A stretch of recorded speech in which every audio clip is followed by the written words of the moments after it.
so I didn't know about the opening statement. Hey guys, Ty Simpson's our starter. How's that? Pretty good? Okay, let her ride. What do we got? Why's Ty Simpson your starter? There we go. Good follow-up. Ty did a really nice job of, taking care of the football. I think number one, I think Ty is an incredible playmaker on the move, and I think from there, guys like that, you worry, are they going to be able to train themselves to be able to take care of the football? And I just even the room in general, Ty led that charge, but Ty didn't throw any picks last week. He's thrown one all camp.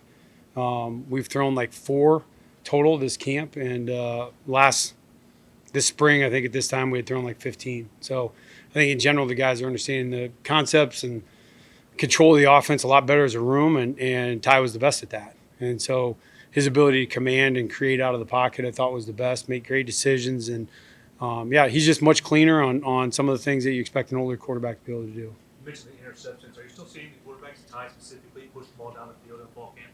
Yeah, we are, absolutely. Let's see. I mean, I don't know what today was, but we'd had 6 practices in a row where we hit our explosive number. So we've certainly been able to get the ball down the field, which is great because I think our defense does a good job of trying to limit those. So which was a lot better. I don't know if we had 5 days of that all of spring. So 6 in a row. I think we had 8 out of 10 practices. So we were rolling a little bit. Brian, what was the message to Austin and Keelan when, I guess, moving forward with Ty being the official starter now? Well, I think for those guys, I know, they have to continue to progress. I think that for quarterbacks in general, any position is tough, but the development of a quarterback to continue to move forward during a season, I think is the toughest thing. Like that's the thing. Like you have to find ways to generate both coaching staff wise to create looks and opportunities that those guys don't just pause. Young quarterbacks are really talented like Austin and Keelan. What you don't want is that the starters named and all this improvement that they've been making to this point just comes to a screeching halt. So that part they totally understood. I know they're up to the task, and I think there's a huge part of that is just the relationships and the bond that's been built in that room. I told the guys, I thought one of the things that stood out to me the most about that room was there never was this feeling of somebody conceding. So like, oh, Ty's going to be the guy. There was never an approach by any of the 3 guys that it was like it's him or him. At the same time, it was all organic. Guys were able to focus on their job and just be the best quarterback they can be. And I think that they all developed because of the type of room that we have. So tip of the cap to those guys. I don't think that's coaching. I think that's just the guys doing a really good job of just focusing on themselves. And, I think Austin and Keelan will be up to that. Have you decided upon number 2 yet? Nope. We're still working through all that. Those guys will continue to rep. I think you'd be pigeonholing yourself a little bit on reps and opportunity for both those guys to get better. Ty gets the job that's announced to the team. What's your message to him after that? Just don't change anything. We still got a lot of stuff to clean up. Remember what got you the job, the things that, you're challenged to improve on after spring and that you did do to this point in camp. Nothing has to change. So I think he's just got to keep improving on the things that he knows he has to work on. And this is just, it's announcement. It's a starting point. If you have any kind of finality to this announcement, whether you're the backup or the starter, I think, they're going to rob themselves of some really good opportunities. What was the team's response to Ty being named the starter? Supportive. I think, the guys have been supportive of all 3 guys, but certainly Ty's shown the most leadership and command, so I don't think anybody was caught off guard by that. But I thought, we did a good job as a coaching staff. I'm not trying to pat ourselves on the back, but trying to let it play its course and make sure the team saw Ty earn it. I think that's important for Ty, too, that he can come out there and his teammates know that he went and earned that spot. And they've been great, offense and defense. How would you describe Ty's leadership, his style? Ty's pretty fiery. He's a pretty fiery guy. I've really been impressed how he's been able to kind of calm that.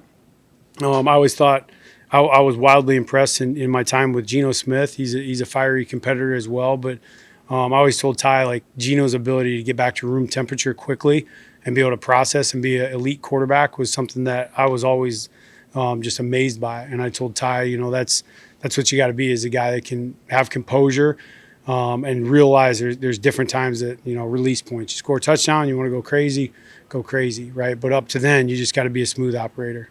You got to watch a lot of Ty's film, I assume, from last year and previous years. Yep. Where do you think he's made the biggest growth, and where do you still sort of want to see him continue to grow?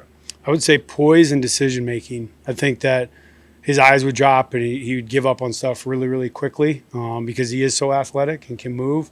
And now I just feel like, he's very poised back there. I think anytime you have a guy that can balance those two things, be an explosive athlete out of the pocket, but also know that he doesn't have to do it every time, I think that's the thing you love to see out of a guy like Ty.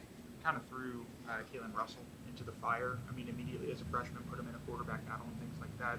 What have you seen from Keelan as he kind of approached the pressure of a quarterback battle almost immediately on his arrival here, and how have you seen him grow? Coach Sheridan and Coach DeBoer did a phenomenal job recruiting Key, and I thought their assessment when I got here was spot on. That he's a very composed player for a young player, and even when it's not perfect and things aren't going Key's way, I think he's able to just slow the game down. And I think that's something that's somewhat innate that he can just do. And so I think when you can build and then you continue to build on the knowledge base and understanding the system, he'll just keep getting better. So he's a really, really calm, excellent player with great vision. How has Ty been in the quick game and just making the right reads with the underneath stuff? Today specifically, I thought we had some sequencing stuff where we're lining up in second and extra long or second and long and trying to get a first down with 3 downs. And quick game showed up in those scenarios, and he hit every one of them. So I was really impressed. Just his ability to get the ball out, make decisive decisions, have his eyes in the right spot, and a lot of times quick game just comes down to that, is being decisive and making sure you're reading the right spot.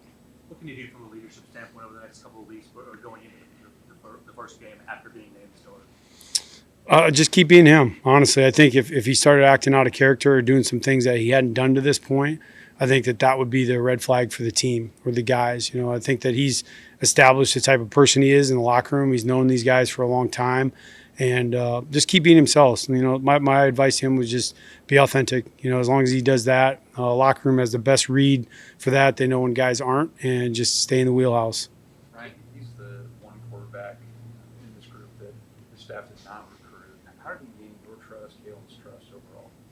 Well, I think that's a great question, and I will say this: one of my main messages to Ty was that he did earn it, and that I thought that he was a little bit careless with the football, and that was something that I wanted to make sure that as a decision maker, with a good team and a lot of great supporting cast around him, you just want to make sure you can distribute the ball. And I thought for him, calming the game down, slowing it down, and being authentic in the meeting room, like just not trying to say things to impress a coach or like say something to show that you understand the coverage, asking genuine questions. I just being in the meeting room with him every day, I trust him in that regard, and I think that was a huge part for our growth. Kalen had said after the scrimmage that by the second scrimmage, you want to name the quarterback. So kind of why was yesterday the right time? Was it that he showed enough in that first scrimmage that made you say you trust him? But Yeah, it was. I really felt like he had showed enough through camp to be, kind of the dominant player in the room, and I felt like it was the best thing for the team just to move forward, and get the guys going and give some establishment to that position so the team could get behind him. Last question. You mentioned Geno Smith, but going back to Jake Hayner, Michael Penix, Yeah. what's the common thread that you need to see in your starting quarterback, and how does Simpson have that? Decision making and vision. Those are the two things. And for Ty, that's the thing, is he's got good vision, and his decision making has went off the charts compared to what it was. And he just keeps doing that and being himself. He'll be a really, really good quarterback. Okay. Thanks, everybody.